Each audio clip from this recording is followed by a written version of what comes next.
ఆయన నీకు విలువ లేదనుకుంటున్నావా? నీకు సరైన ఆకారం లేదా?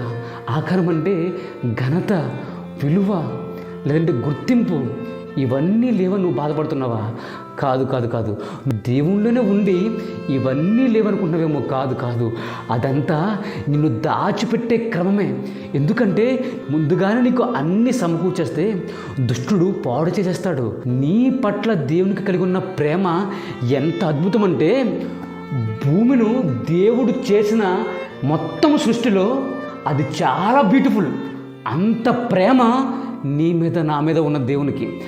ఆ ప్రేమను చూపించడానికి ఒక్క సమయం ఉన్నది, కానీ ఆ సమయం వచ్చేలోపు దేవుడు నిన్ను దాచిపెట్టే క్రమమే తప్ప దేవుడు నిన్ను మర్చిపోయాడని కాదు, నీ ప్రార్థనలు వినట్లేదని కాదు, నిన్ను చూడట్లేదని కాదు. అదంతా దాచిపెట్టే క్రమము. కానీ సమయం వచ్చినప్పుడు దేవుడు నిన్ను గొప్పగా, అద్భుతంగా, అందముగా, అసలు ఎవ్వరూ లేనంతగా నిన్ను ఉంచడానికే ఆయన అగాధంలో ఉంచాడు. నువ్వు ఉన్నది అగాధము కాదు, అది దేవుని ప్రేమే. భూమి అగాధంలో ఉన్నది, కానీ అది భూమికి అగాధము కాదు, అది దేవుని ప్రేమ. ఆయన దాచిపెట్టే విధానమే. నువ్వు దేవుని ప్రేమలోనే ఉన్నావు. ఆయన నిన్ను చూస్తూనే ఉన్నాడు.